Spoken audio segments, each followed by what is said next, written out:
주님께서 주신 계명들을 하나씩 배워가고 있습니다. 주님이 원하시는 아름다운 나라, 우리도 똑같이 원해야 하는 그 아름다운 나라의 법칙, 원리들입니다. 우리가 성령을 의지해서 이 법을 잘 순종할 때 천부의 뜻이 하늘에서 이룬 것처럼 이 땅에도 우리 가운데 이루어지게 됩니다. 하나님 나라의 어떠함을 우리가 더 또렷하게 보고 그걸 함께 누리면서 함께 즐거워하게 될 겁니다. 오늘부터는 8계명인데요. 먼저 140문입니다. 140문 제8계명이 무엇입니까? 답. 제8계명은 도둑질하지 말지니라 하신 것입니다. 도둑질하지 말아라, 남의 물건을 빼앗지 말아라 하신 계명인데요. 이 141문 답을 보기 전에 어떤 걸 좀 개론적으로 말씀드리고 싶습니다. 도둑질하지 말아라 하는 이 말은 다른 사람이 갖고 있는 무언가를 내가 빼앗는 거, 그거를 금하고 있잖아요. 이건 개인 소유를 전제하고 있는 말이죠. 만일 개인 소유라는 게 애초에 없다면 남의 소유를 빼앗는다는 것 말 자체가 말이 안 되잖아요. 근데 개인 소유라는 게 정말 있습니다. 하나님의 말씀이 그걸 인정합니다. 전제합니다. 어떤 사람이 내 옆에서 그 맛있는 빵을 먹고 있는데요. 파리바게뜨. 네, 내가 그걸 좀 먹고 싶어요. 그래서 이제 주먹으로 그 사람을 이제 위협합니다. 야, 그거 이리 내놔. 다치고 싶지 않으면 내놔. 그러고는 내가 그걸 이제 빼앗아 먹어버려요. 이렇게 하면 8계명을 어긴 게 되죠. 죄입니다. 왜 그렇죠? 왜냐면 그 빵은 그 사람의 소유물인데 내가 그 사실을 인정하지 않았으니까요. 저 빵은 저 사람의 것이다. 이게 팩트이고요. 하나님께서도 그걸 그렇게 인정해 주시는데 나는 난데없이 말하기를 아니 그건 아니지. 내가 먹고 싶어. 이래버리면 안 됩니다. 이렇게 남의 소유를 불법적으로 내 소유로 만들어 버리려고 하면 8계명을 어긴 것입니다. 자, 그런데 저 빵은 저 사람의 소유물입니다. 좋아요. 근데 어떻게 해서 저 빵이 저 사람의 것이 된 겁니까? 하나님께서 그것을 그 사람한테 주신 거죠. 저 빵 원래 저 사람 것 아니었습니다. 그 재료가 되는 뭐 밀가루, 뭐 소세지 이런 거 본인의 것 아니었어요. 근데 이제 어느 시점부터 이 빵이 저 사람의 것이 되었는데 이게 어떤 상황이냐면 하나님께서 그걸 그 사람한테 주신 거예요. 그렇기 때문에 그걸 그 사람으로부터 훔치면 안 되는 것입니다. 하나님께서 그 사람한테 주셨는데 내가 그걸 훔치면 안 되죠. 그럼 왜 이게 원래는 하나님의 것이었다고 제가 말하는 겁니까? 간단하죠. 하나님께서 그것을 만드셨기 때문입니다. 내가 뭘 만들면 그건 내 거다 라는 원칙 여러분 잘 아시죠? 너무 뻔한 겁니다. 예를 들어서 어떤 감독이 영화 한 편을 잘 만들었습니다. 자기가 뭐 기획하고 구상도 하고 해가지고 영화를 찍었어요. 그럼 그 영화는 그 감독의 것이다 라고 말을 하잖아요. 물론 이걸 법적으로 따지고 들어가면 좀 더 복잡하긴 한데 하여간 통상적으로 영화는 그 영화 감독의 비전에서 나온 거다. 영화 감독의 것이다. 이렇게 거의 인정을 해준단 말입니다. 그래서 예를 들어서 이 영화 쉰들러 리스트는 이건 스티븐 스필버그의 것이다. 그 사람의 작품이다. 그 사람의 영화다. 이러잖아요. 왜 그렇습니까? 왜냐면 이 영화 스티븐 스필버그가 만들었으니까 그렇습니다. 이게 간단한 원리죠. 어떤 건 그걸 만든 사람의 것이다. 그 사람의 소유물이다. 이런 간단한 원리인데 근데 가만히 생각해 보면 이런 창작물 정말로 본인의 창작물인가요? 어떤 영화가 그 아카데미 뭐 작품상을 받거나 그러면 감독이 이제 앞에 나가서 이 수상 소감을 말하잖아요. 그때 뭐라고 말합니까? 여러분 맞아요. 이거 다 제가 만든 겁니다. 제가 이렇게 위대합니다. 이런가요? 아니죠. 그 공로를 공유합니다. 그죠? 이 영화 절대 제가 혼자 만든 건 아닙니다. 이분이 없었더라면 절대 이 영화 나오지 못했습니다. 하면서 뭐 프로듀서, 뭐 음향 효과팀, 특수 효과팀, 뭐 배우들 이렇게 음악 감독 뭐 이름을 딱 열거한단 말입니다. 이 동업자한테 감사를 표해요, 진심으로. 그리고 하는 김에 또 누구 이야기를 꼭 해야죠. 자기 엄마 아빠 이야기는 꼭 해야겠죠. 나를 낳아주시고 길러주신 엄마 아빠 감사합니다. 하는 김에 할아버지 할머니 이야기도 하면 좋을 겁니다. 근데 이 할아버지 할머니는 스스로 존재한가요? 아니잖아요. 그 할아버지 할머니를 낳아주신 뭐 부모님이 있을 테고요. 계속 이렇게 올라갈 겁니다. 이렇게 계속 올라가 보면, 거슬러 올라가면 어디에 도착하죠? 결국 아담과 하와에 이를 거고, 그 두 사람을 만드신 하나님께 이를 겁니다. 아담과 하와, 그리고 이 두 사람과 온 세상을 만드신 하나님이요. 하나님 이분만이 온 세상의 창조주이시죠. 하나님은 창조주이신데 이 창조의 공로를 다른 이들과 공유하지 않으십니다. 저것이 없었더라면 못 만들었을 거예요. 이런 거 없습니다. 이 세상에 존재하는 모든 것 주께서 혼자서 그 전능하신 능력과 지혜로 만드셨단 말입니다. 하나님이 빛이 있으라 하시니까 빛이 정말로 있었어요. 그리고 모든 것을 이제 창조하셨습니다. 누구한테 영감을 받아가지고 누구의 지지와 성원에 힘입어서 누구의 실력을 좀 빌려서 그렇게 만드신 거 아니고요. 하나님 홀로 전부 다 만드셨습니다. 물론 이 사람이 이걸 만들었다, 우리가 이렇게 말할 수는 있죠. 딱히 틀린 말은 아닙니다. 누가 영화를 만들었다, 누가 노래를 작곡했다, 누가 무슨 발명을 했다, 농사를 지어서 뭐 과일을 생산했다, 이렇게 말해도 좋지만요, 엄밀히 말하면 무언가를 정말로 만드실 수 있는 분은 무에서 유를 창조하시고 만물을 지금도 섭리로 보존하고 다스리시는 그분 한 분밖에 없습니다. 사실 우리야말로 우리 자체가, 존재 자체가 창조물이고요.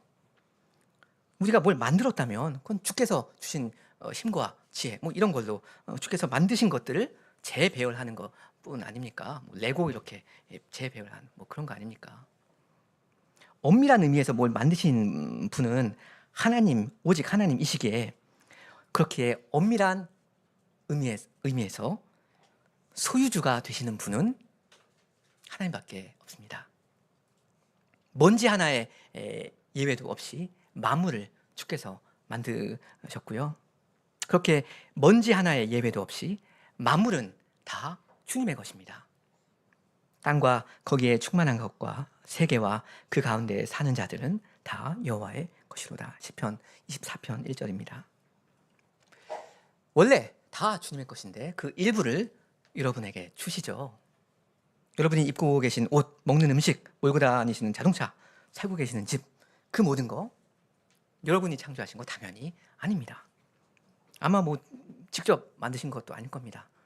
자동차 여러분이 만드신 거 아니잖아요. 받으신 겁니다. 주님으로부터 거저 선물로 받으신 겁니다. 그렇게 해서 그게 여러분의 소유가 된 것입니다. 내가 입고 있는 이 옷, 이건 내 거다 라고 제한적으로 말할 수가 있는데요, 그게 딱히 틀린 말은 아니지만 이건 엄밀히 말해서는 소유권보다는 사용권이라고 하는 게 조금 더 좋을 수도 있습니다. 절대적인 의미에서 이건 내 거다 라고 주장할 수 있는 게 아무것도 없어요. 왜냐면 내가 그걸 애초에 창조한 적이 없으니까요. 그리고 내가 그걸 얻기 위해서 내가 혹시 만들어낸 어떤 걸 내가 지불한 적도 없거든요. 내가 내 돈 2-3만 원 주고 무슨 옷을 산 것 사실입니다. 근데 따지고 가보면 그 돈 2-3만 원, 그 내가 생성해낸 거 아니거든요. 받은 겁니다. 조사님, 근데 그 돈, 그 월급 제가 정정당당하게 일해가지고 번 건데요, 하시겠습니까? 맞죠? 하지만 내가 직장을 구하고 출근해서 일할 수 있게 된 거, 나에게서 나온 힘과 지혜로 된 거 절대 아니란 말입니다. 거슬러 올라갑니다. 주께서 주신 힘과 지혜로 된 겁니다. 나라는 존재 자체가 일단 하나님의 피조물이잖아요. 그러니까 땅과 거기에 충만한 것과 세계와 그 가운데 사는 자들은 다 여호와의 것입니다. 좀 전에 읽은 시편 24편이고요. 또 고린도전서 4장에서는 내게 있는 것 중에 받지 아니한 것이 무엇이냐? 내가 받았은즉 어찌하여 받지 아니한 것 같이 자랑하느냐 합니다. 그러니까 여러분, 조금 재밌게 이야기하자면 모든 것은 렌탈입니다. 렌탈. 왜 요즘은 렌탈 서비스가 점점 인기라잖아요. 가전 제품 같은 거 큰 돈 주고 목돈 주고 아예 구매를 해가지고 내 걸로 만들지 않고 필요한 기간 동안 뭐 몇 개월 몇 년 동안 그 월 사용료를 다달이 이렇게 내서 쓰는 거예요. 사용하는 거예요. 이건 소유권 이전은 없죠. 일단 그 냉장고라면 그 냉장고 열어볼 거 아닙니다. 뭐 어떻게 되는지 전 잘 모르겠는데 뭐 LG 대리점이 소유를 하는 거겠죠. 근데 일시적으로 몇 년 동안 여러분 빌려 쓰는 겁니다. 여러분이 돈 주고 사는 건 냉장고 그 자체가 아니라 그 냉장고에 대한 소유권이 아니라 사용권을 사는 거다라고 말할 수 있을 듯한데요. 하여간 원래 주인은 늘 하나님이십니다. 원래 다 하나님의 것인 걸 하나님은 여러분이 몇 년 동안 쓰도록 허락해 주십니다. 그것도 공짜로요. 무료 렌탈입니다. 렌탈이라는 말, 그 기간도 짧고 빌려 쓰는 거고 그렇습니다. 그러니까 여러분의 집이든 뭐 자동차든 냉장고 그냥 싹 다 렌탈한다 이렇게 생각하시면 어떻습니까? 이건 내 거야 라고 소유권을 주장하시면 거기에 집착하기가 좀 쉽게 되는 것 같아요. 특히 남성분들 그 새 차 뽑으시면 적어도 몇 달 동안은 그 키스 하나 날까봐 얼마나 조바심 나십니까? 조그만 키스 하나 보이면 하늘이 무너진 것 같고요. 잠이 오지를 않습니다. 빨리 그냥 키스를 내버리는 게 더 좋을 수도 있습니다. 근데 뭐 자동차는 렌탈이라고 하기도 하지만 이제 좀 중장기적으로는 리스라고 하니까요. 근데 그렇게 안 하고 이건 그냥 나 36개월 리스한 거다. 어차피 조만간 반납할 거다. 이렇게 생각해 버리면 얼마나 마음이 가볍고 편해요. 정말로 중요한 일에 집중할 수가 있게 될 겁니다. 여러분 자동차에 기스 좀 가면 어떻습니까? 그냥 쿨하게 그냥 계속 몰고 다니면 되는 거예요. 뭐 집은 어떻습니까? 좀 넓고 세련된 집에 살면 사실 좋죠. 감사하죠. 근데 좀 칙칙하고 좁은 집에 살 수도 있습니다. 뭐 어떻습니까? 근데 몇 년만 살고 마는 건데 잠깐 사는 거예요. 그냥 그런가 보다 하고 사시면 어떨까 싶습니다. 아니, 감사히 오히려 만족하면서 사시기 바랍니다. 무료 렌탈이니까요. 얘기 나온 김에 우리 몸은 어떻습니까? 우리 몸도 마찬가지입니다. 왜 나는 얼굴이 이렇게 생겨먹었을까? 왜 나는 계속 이렇게 어떤 건강 문제에 직면해야 되는 걸까? 괴롭다. 물론 괴롭습니다. 쉽지 않습니다. 근데 영혼의 관점에서 우리의 시간을 보는 것도 한 가지 방법입니다. 이 기간이 얼마나 짧은가? 우리의 몸은 영원히 가는 벽돌집은 아니죠. 애초부터 이게 견고한 어떤 것이 아닙니다. 장막입니다. 나이가 들면서 계속 망가지고 구멍나고 무너집니다. 이 몸이라는 게. 그렇지만 괜찮습니다. 하나님께서 훨씬 더 좋은 영원한 집을, 영원한 몸을 우리에게 주실 거 우리는 믿고 기대하잖아요. 그거 렌탈 아닙니다. 영원히 누릴 수 있는 겁니다. 우리가 영원히 지낼 이 몸은 영광스럽고 강력하거든요. 병 걸리고 그런 거 없습니다. 우리는 이 땅에서 100년도 안 되는 짧은 세월을 살아가잖아요. 우리가 잠깐 가지고 사용하면서 살아가는 우리의 집, 자동차, 나의 몸, 이게 비교적 쾌적할 수도 있고 하자가 좀 많을 수도 있습니다. 아쉬운 점이 많이 있을 수도 있어요. 특히나 다른 사람이랑 비교를 하면. 근데 좀 부족하게 느껴지면 어떻습니까? 오래 쓸 것도 아니고 어차피 잠깐 몇 년 쓰다 말 건데 주께서 나에게 어떤 걸 맡겨주시던 무조건 감사히 잘 받아서 충분히 만족하면서 쓰시면 좋겠습니다.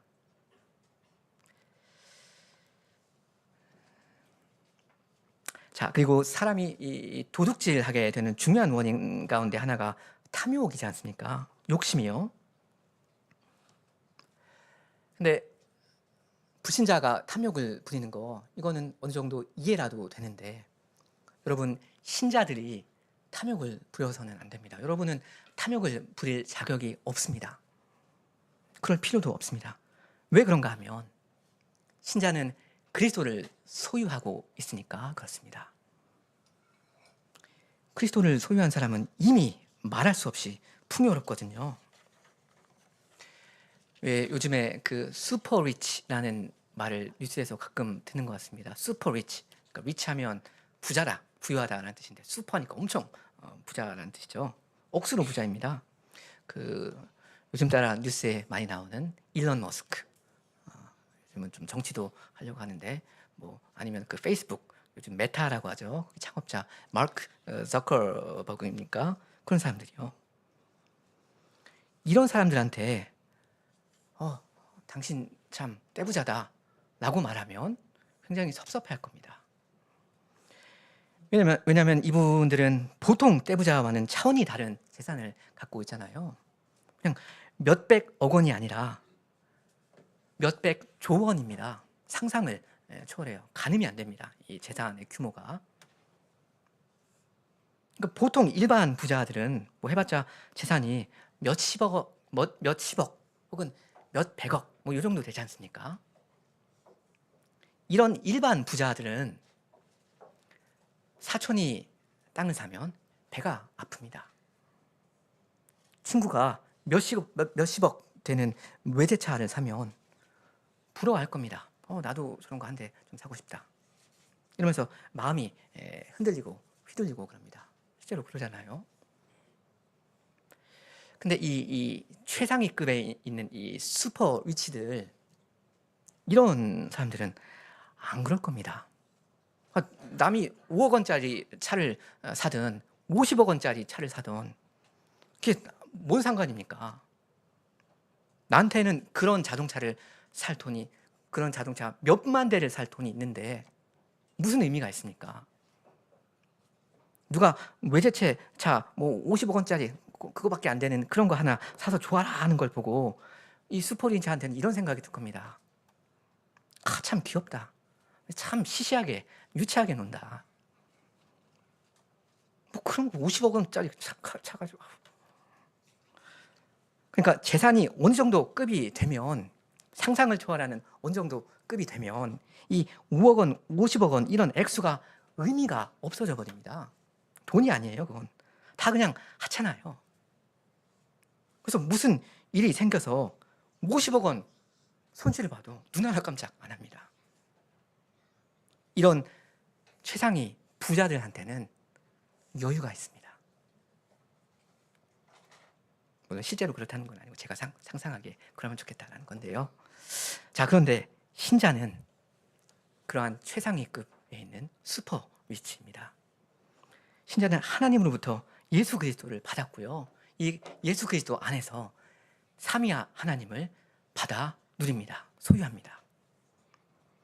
신자 다윗은 시편 16편에서 이런 고백을 하죠. 주는 나의 주님이시오니 주 밖에는 나의 복이 없다 하고요. 여호와가 나의 산업과 나의 잔의 소득이시라 하면서 흡족해 합니다. 그리고 사도 바울에게는 그리스도가 전부였고요. 이 그리스도 한 분과 대조하자면 세상 만물이 다 뭐였죠? 배설물이었습니다. 그러니까 그리스도 안에서 하나님을 나의 기업으로 받아 누리는 사람은요, 이걸 정말 아는 사람은 사촌이 땅을 사도 배가 하나도 아프지 않습니다. 축하해 줍니다. 그래. 친구가 무슨 50억원짜리 슈퍼카를 뽑아서 몰고 다녀도 나도 저런 차 한 대 있으면 소원이 없겠다. 나는 왜 이리도 불행한가? 나에게 있는 건 고작 그리스도 한 분밖에 없네. 이러지 않을 겁니다. 그런 사람 보고 참 시시하게 논다. 뭘 저런 걸 가지고 저렇게 좋아하냐. 이런 생각이 오히려 자연스럽게 들 겁니다. 남의 재산을 보고 탐심, 욕심이 드는 게 아니고요. 그게 자기가 소유한 그리스도와 비교하자면 본능적으로 이게 배설물로 느껴집니다. 배설물은 탐욕의 대상은 아니잖아요. 이게 이 세상 재물에 대한 신자만의 여유 있는 태도일 겁니다. 만일 여러분이 그리스도를 정말로 믿는 신자이시라면 여러분은 그리스도를 이미 얻으셨고 삼위 하나님을 얻으셨습니다. 여러분의 재산 목록 생각하실 때 삼위 하나님 빼놓지 마시기 바랍니다. 논외로 치워버리지 마시기 바랍니다. 삼위 하나님이야말로 여러분의 가장 현실적인 재산입니다. 만일 여러분이 이 세상의 부자들을 마냥 그냥 부러워하면서 살고 계시다면 내가 지금 삼위 하나님의 가치를 어느 만큼이나 체감하고 감사하고 있는가, 이걸 가만히 반성할 필요도 있을 겁니다. 하나님께서 자기 독생자를 아끼지 않으시고 우리에게 그냥 주심으로써 자기의 전부를 이미 주셨는데 이 그리스도가 시시하고 유치하고 별 의미 없는 일인가? 나의 현실과는 상관이 없는 어떤 추상적인 존재인가? 사실은 실체가 없는 말뿐에 불과한가? 그렇다면 믿음이 참 부족하고 희미하니까 이렇게 된 걸 겁니다. 근데 하나님이 내 마음의 반석이시오 영원한 분기시라 이 땅에서 주밖에 내가 사모할 자가 없다, 이렇게 고백한 사람은 마음이 넉넉하게 되고요, 여유가 생깁니다. 그리고 주께서 나에게 이 생에 무엇을 허락해 주시든지 감사히 만족히 하면서 받아씁니다. 아까 읽은 시편 16편 9절 마저 읽으면 이렇게 됩니다. 여호와는 나의 산업과 나의 잔의 소득이시니 나의 분깃을 지키시나이다. 내게 줄로 재어준 구역은 아름다운 곳에 있으며 나의 기업이 실로 아름답도다. 여호와 그분이 나의 산업이고 소득이심을 믿는 사람의 눈에는 그분이 나에게 챙겨주신 이 땅의 모든 것, 이게 다 한없이 그냥 아름답게 보일 겁니다. 만족할 수 있습니다. 이만큼 개론적으로 말씀드렸고요. 이제 요리문답을 좀 보겠습니다. 141문입니다. 141문 제8계명이 명하는 것은 무엇입니까? 답. 제8계명이 명하는 것은 사람 사이의 계약이나 상거래에서 진실과 성실과 공의를 행하는 것과 그의 몫을 돌리는 것과 불법으로 차지한 재산을 그 정당한 소유자에게 것과 자기 자신의 능력과 필요에 따라서 거저 주거나 빌려주는 것과 세상 물건에 관한 우리의 판단과 뜻과 감정을 과도하지 않게 갖는 것과 우리의 본성을 유지하는 데 필요하며 편리하고 또한 우리의 형편에 적절한 세상 물건들을 얻고 소유하고 사용하고 처분할 수 있도록 신중히 살피고 궁구하는 것과 합법적인 소명을 알고 부지런히 행하는 것과 검소한 것과 불필요한 소송이나 보증 혹은 그와 유사한 일을 피하는 것과 자기 자신이나 다른 사람의 부와 재물을 합법적인 방법으로 얻고 보존하고 증진하도록 힘쓰는 것입니다.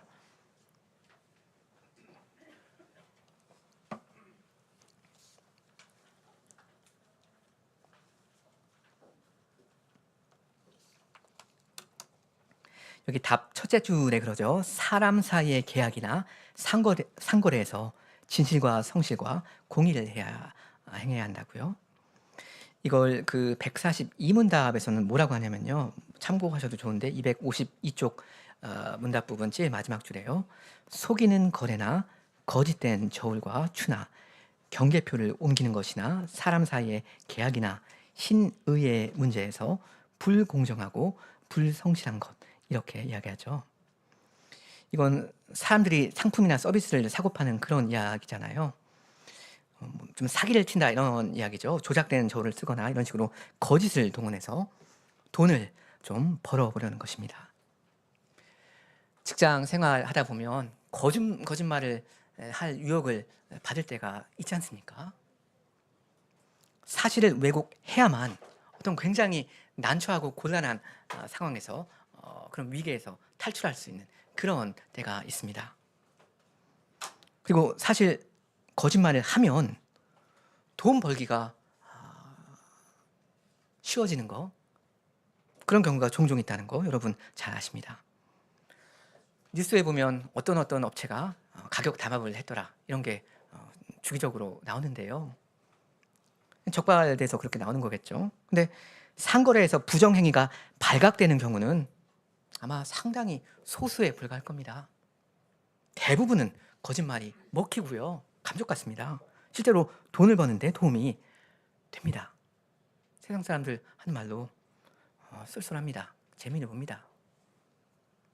그러니까 거짓말을 안 하는 사람이 오히려 바보가 되고요. 경쟁이 안 돼요. 실제로 진실을 말하기 때문에 막대한 손해를 보기도 합니다. 근데 돈을 벌려고 혹은 일을 하는 과정에서 슬쩍 거짓말을 하는 거 악한 일이죠.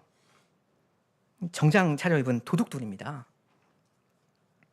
그리고 혹시 어떤 사람이 이미 먹고 살 만큼 재산이 있고 연봉도 적지 않은데 근데도 더 벌고 싶어서 1억에 만족해서 난 2억을 벌고 싶다 이래가지고 그런 짓을 한다면 그 사람의 죄질은 굉장히 안 좋습니다. 어떤 남자가 배가 고픕니다. 그리고 자기 처 자식이 굶고 있는 걸 보고 있어요. 그 사람이 빵집에 가서 뭐 빵을 훔치거나 하는 거 당연히 도둑질이죠. 그러면 안 됩니다. 죄입니다. 근데 그렇게 거의 생존할 필요에 의해서 도둑질을 하는 게 아니라 영어로 말하면 need에 의해서가 아니라 순전히 want에 의해서 원해서 자기 탐욕을 채우느라 얍삽하게 거짓말을 하거나 부당하게 더 돈을 벌겠다 하는 거 이렇다면 훨씬 더 악한 것이잖아요. 죄질이 나쁩니다. 이런 사람들 주께서 심판하십니다. 성도 여러분은 그런 일에 참여하시면 안 됩니다. 정당하게 벌 수 있는 그만큼의 돈만 퍼시면 됩니다. 그리고 그렇게 번 돈으로 만족하셔야 합니다. 여러분이 만일 돈 몇 푼 때문에 고작 몇백만 원, 몇천만 원 때문에 그런 거짓말을 하신다면 그 죄의 질이 좋지 않습니다. 일론 머스크 같은 사람이 옆에 어떤 사람이 빵 먹고 있는데 야 나는 이 빵값 낼 돈 없으니까 아까우니까 이리 내 하면서 그 강제로 뺏어서 자기가 먹는다고 쳐봐요. 얼마나 악합니까? 근데 그리스도를 소유한 슈퍼 위치 같은 여러분이 고작 돈 몇 푼 때문에 고작 몇 천만 원, 몇억 원 이런 것 때문에 거짓말을 하고 부끄러운 짓을 하고 좋은 일이 아닙니다. 여러분 그런 일을 멀리 하셔야 됩니다. 직장에서 여러분에게 거짓말이나 어떤 부정 행위를 직접적으로 간접적으로 요구할 때 성도 여러분은 거부하셔야 합니다. 하델베르크 유문답 94문답의 고백처럼 신자는 모든 좋은 것들을 오직 그분에게서만 기대하며 마음을 다하여 그분을 사랑하고 경외하며 그분만 섬겨야 됩니다.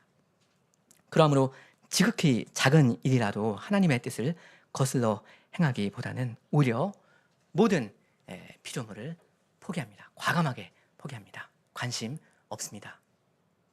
아닌 건 아닌 겁니다.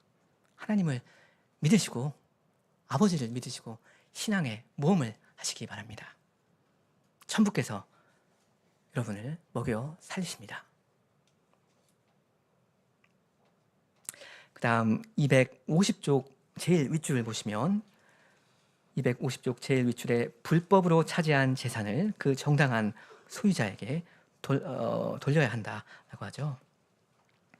여기 각주 815번 보시면 누가복음 19장의 그 삭개오 이야기가 나옵니다. 여기 보면 삭개오가 서서 주께 여짜오되 주여 보시옵소서 내 소유의 절반을 가난한 자들에게 주겠사오며 만일 네 것을 토색한 일이 있으면 여기서 토색했다 하는 건 뭐 속여서 뺏었다 뭐 이런 말이겠죠. 4배나 갚겠나이다 합니다.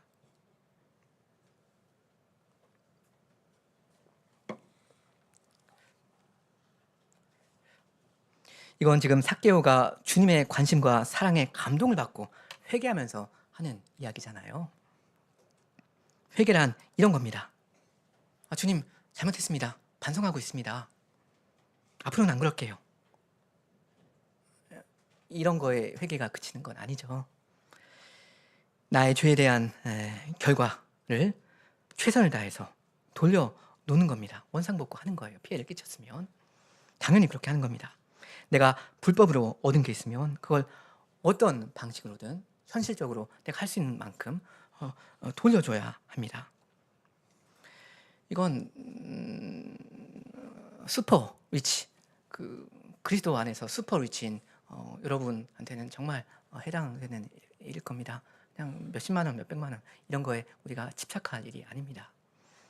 그리고 이건 비단 8계명만 해당되는 일은 아니죠. 어떤 계명을 범했든 내가 할 수 있는 만큼 그것을 원상복구하도록 최선의 노력을 다해야 합니다. 이것이 회개의 일부가 될 겁니다. 그 249쪽 제일 마지막 줄에 각 사람에게 그의 몫을 돌리는 것이라는 말이 있잖아요. 이건 주로 세금 납부를 이야기하는 것 같아요. 하나님께서 대한민국 정부를 얼만큼 쓰셔서 여러분을 돌보시고 다스리시죠. 우리 정부는 아무런 잘못도 없다, 완벽하다 이렇게 생각하는 사람은 하나도 없습니다. 흠이 당연히 있죠. 근데 예수님 당시 가이사도 흠이 많은 사람이었거든요. 근데도 예수님은 말씀하시기를 가이사의 것은 가이사에게 바쳐라 명하셨습니다. 그러니까 여러분도 성실하게 납세하셔야 합니다. 이게 큰 원칙이 됩니다. 그 다음 250쪽 둘째 줄은 구제에 대한 이야기입니다. 둘째 줄, 자기 자신의 능력과 다른 사람들의 필요에 따라서 거저 주거나 빌려 주어야 한다 하잖아요. 경제적으로 어려운 사람들을 우리는 도와야 하는데요. 무조건 뭐 그렇게 하라 그 말은 또 아니죠. 큰 원칙은 적어도 나이 먹은 성인이라면, 정신 멀쩡하고 몸 멀쩡한 성인이라면 자기 밥은 자기가 벌어서 먹어야 하는 것입니다. 그래서 데살로니가 후서 3장에 보면 조용히 일하여 자기 양식을 먹어라 했습니다. 그리고 누구든지 일하기 싫어하거든 먹지도 말게 하라 했습니다. 먹지 말게 하라. 사도 바울 냉정하죠. 그러나 이게 원칙입니다. 요즘 우리나라에는 이 취업할 생각이 없는 청년들 점점 늘어나고 있는 추세라고 하죠. 물론 그 사람마다 그 형편과 상황이 다 다르고 생각이 뭐 다 이제 미묘하게 다르겠지만요. 근데 일을 할 여건이 충분히 되는데도 그저 게으른 마음으로 일하기 싫다. 난 놀고 먹고 싶겠다. 놀고 먹고 싶다. 이런 사람이 있다면 그런 사람을 경제적으로 도우면 안 됩니다.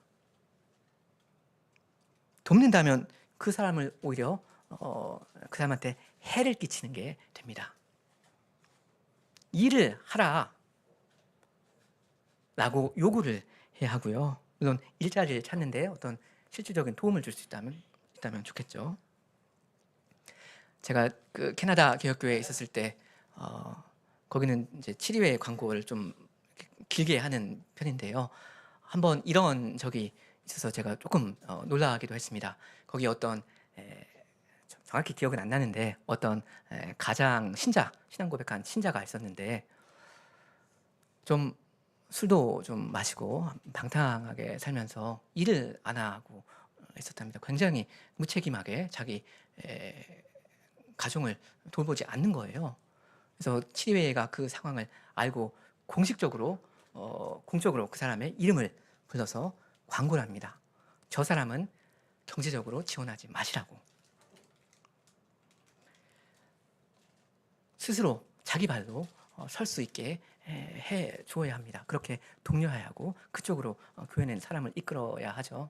왜냐면 이 사람은 그 애기 아니잖아요. 스스로 자기 발로 설 수 있거든요. 그런 방식으로 책임 있는 생활이 우선적인 원칙이 됩니다. 근데 이런 게 아닌 경우 정말로 어떤 다급한 필요가 있는 딱한 사정에 있는 그런 사람들 많이 있지 않습니까? 그럼 그분들의 필요에 따라서 그리고 나의 현실적인 능력의 범위 안에서 할 수 있는 만큼 도와야 합니다. 뭐 돈을 빌려주는 것은 민감한 일이 되기도 하는데 뭐 상황이 그럴 상황이라면 어떤 소에게 돈을 빌려줄 수도 있고요. 혹은 돈을 얼만큼 줄 수도 있겠습니다. 그리고 바로 그런 일을 하기 위해서 우리는 열심히 일도 하고 돈도 할 수 있으면 많이 벌어야 합니다.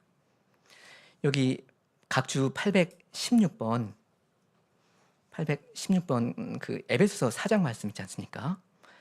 도적질하는 자는 다시 도적질하지 말고 돌이켜 빈궁한 자에게 구제할 것이 있기 위하여 제 손으로 수고하여 선한 일을 하라. 그러니까 도둑질을 안 하는 것 가지고는 부족하고요. 부지런히 일을 해야 되는데요. 그렇게 하는 구체적인 목적 중에 하나가 뭐냐면 이 불쌍한 사람들을 돕는 겁니다. 어찌할 수 없는 그런 형편에 자기 있고 이제 자기 발로 딛고 설 능력 자체가 현재로서 되지 않는 사람, 그런 사람들을 돕는 거, 그걸 하려고 그렇게 돈도 많이 벌고 해야 하는 거예요. 이게 남을 위해 사는 삶입니다. 우리 죄인들은 이 원이 작죠. 나라는 이 동심원에서 크게 벗어나지 못합니다. 나를 위해서 돈 쓰고 그리고 나한테 가까이 있는 우리 가족 위해서 뭐 여가생활 뭐 이런 거 위해서 돈을 쓰고 이런 그 좁은 이 동심원에서 벗어나야 합니다. 이 원을 넓혀야 합니다. 내가 땀 뻘뻘 흘리면서 번 이 귀한 돈을 남이라고 할 만한 사람들한테도 기꺼이 손을 펴서 줄 수 있어야 합니다. 이렇게 남을 저 멀리 있는 얼굴도 모르는 남을 내 이웃으로 끌어안는 거, 이게 주님을 기쁘시게 하는 귀한 일이 됩니다. 그리고 우리 복음을 증언하는 데도 어느 정도 역할을 합니다. 자, 마지막으로 그 250쪽 셋째 줄입니다. 세상 물건들에 관한 우리의 판단과 뜻과 감정을 과도하게 가지면 안 된다 하죠. 여기 감정이라고 번역된 단어는 애정이라고 이해하셔도 될 것 같은데요. 세상 물건에 대한 애정, 과도하게 가지면 안 된다. 여러분, 요즘 세상에 돈만 있으면 얻을 수 있는 좋은 게 얼마나 많은데 그런 것들에 대한 이 사실 자연스러운 애정을 내가 어떻게 하면 절제할 수가 있겠습니까? 아, 이 세상을 사랑하면 안 된다. 이 세상 부귀 영화를 사랑하지 말라. 이런 식으로 자기 애정을 그냥 마냥 억제하려고 한다면 한계가 좀 있을 수도 있습니다. 말하자면 금욕주의인데요. 그럼 어떻게 해야 하는가? 하나님을 알고 하나님을 사랑하는 그 자리로 나아가야 합니다. 하나님이 어제보다 더 한없이 너무나 고귀하게 보이고 말하자면 사랑스러워 보이는 그런 데로 나가야 됩니다.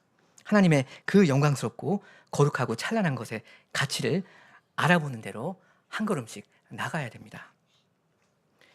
이 금욕주의 가지고는 한계가 있을 수가 있다. 이게 제가 사실 최근에 7계명 이야기하면서 말씀드린 거랑 조금 병행되는 게 있는 것 같은데요.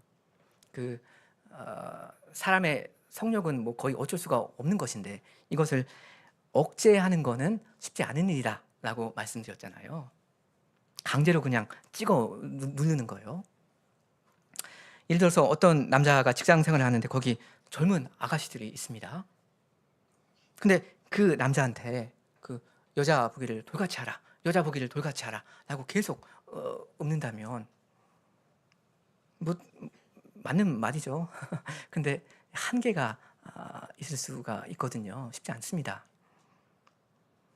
남자로서 어떤 정상 일반적인 사람으로서 어떤 걸 억제하는 데는 이 벽에 부딪히는 게 있다는 건데요. 답이 뭐죠? 답은 자기의 아내에 매료되는 것입니다. 세상 누구보다도 자기 눈에 아름다운 한 여자, 자기 아내의 사랑을 받고 사랑을 주면서 이렇게 살아가는 거예요. 그게 답입니다. 일반적으로 아내와의 그 뜨거운 사랑의 관계 안에서 만족하며 세상 행복하게 남부러울 거 하나 없이 살아가면 그러면 됩니다. 이게 현실적이고 실질적인 해결책이 됩니다. 사람은 무엇이든지 사랑할 대상을 찾아 나서게 되어 있거든요. 이 심장, 이 마음이라는 이 기관은 어디든지 바라볼 수밖에 없거든요. 근데 혹시 여러분이 이 세상에 반짝거리는 그것들 마냥 악망하고 사모하고 사랑하신다면 혹시는 하나님을 제대로 보신 적이 없어서 그런 것일 수도 있습니다. 그러니까 여러분 힘써 여호와를 알아가시기 바랍니다. 하나님의 어떠함을 뵙고 그분에게 매료되시면 좋겠습니다. 그렇게 하시면 이 세상의 어떤 것들은 희한하게 다 상대화가 됩니다. 자연스럽게 그냥 뿌옇게 백그라운드로 비껴집니다. 이렇게 하는 사람만이 주께서 이 생에서 주시는 좋은 선물들 그 렌탈 해주시는 거 그것도 정당하게 받아서 감사하게 만족하면서 쓸 수 있을 겁니다. 그렇게 사시기 바랍니다. 함께 기도하시겠습니다.